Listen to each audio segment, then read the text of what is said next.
Glenn! Oh, Dave. Anong ginagawa mo dito? Nagtatrabaho ako kay Gwyneth. Okay, akala ko kay Bianca ka nagtatrabaho sa office niya. Ingat ka kay Gwyneth, ha? Medyo may attitude yun. Talaga?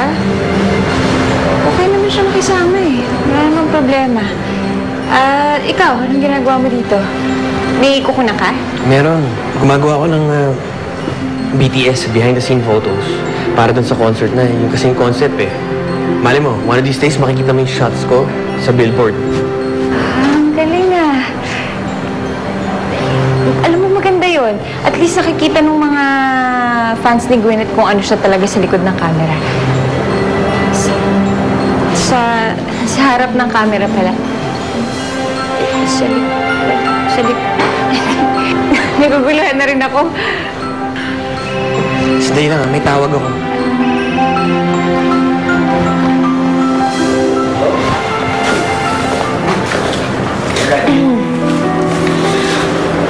Si Dave, kaibigan ko.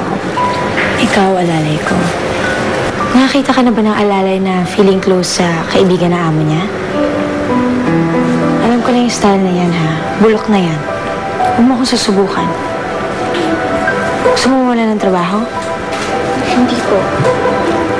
Layuan mo si Dave, ha? Nakakahiya ka. Oh, iakit mo na yan.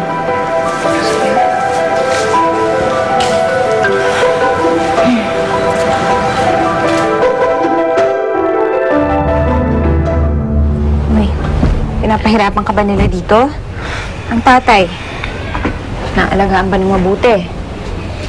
Hindi ko naman pinababayaan si tatay, ate. Ayos lang kami. Pag wala si Charubi. Pasensya ka na, ha? Hindi kita natutulungan dito sa bahay. Dami ko rin kasing ginagawa sa trabaho ko, eh. Teka, ate. Masaya ba? Sa trabaho mo, kung saan-saan ka nakakapunta. Sa TV, sa mga shows ni Gwyneth. Buti ka pa, oh. Nakakapasyal. Nakakasama mo pa si Gwyneth. Hindi naman ako namamasyal, eh. Katrabaho ako. Tsaka isa pa, hindi porket kasama ko siya, eh, masaya. Ha? Anong ibig mo sabihin? Hindi ba yung mabait? Ewan ko. Hindi natin siya pag-usapan.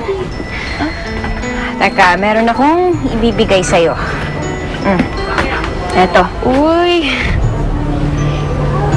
Salamat, ate. Para sa'yo yan. Para kapag nandito ko sa bahay, pwede mo akong balitaan kung ano nangyayari kahit na nasa trabaho ako.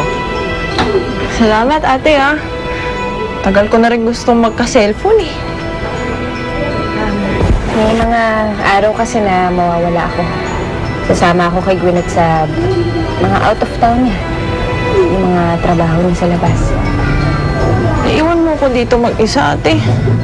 Kasama sila. Sandali lang naman ako, eh. Tsaka, babalik naman ako agad. Kailangan ko lang samahan si Gwyneth. Partihan ng trabaho ko. Ate naman, oh. Uy! Paula! Ano ba? Huwag ka naman ganyan. Huwag ka mag-alala. Nag-iipon naman ako, eh. Tsaka,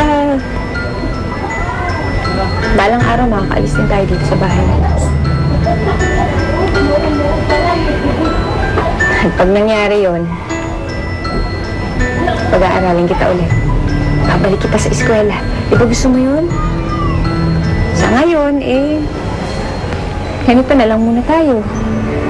Makisama na lang muna tayo sa kanila para walang gulo. Darating din ang araw na makakaalis tayo dito.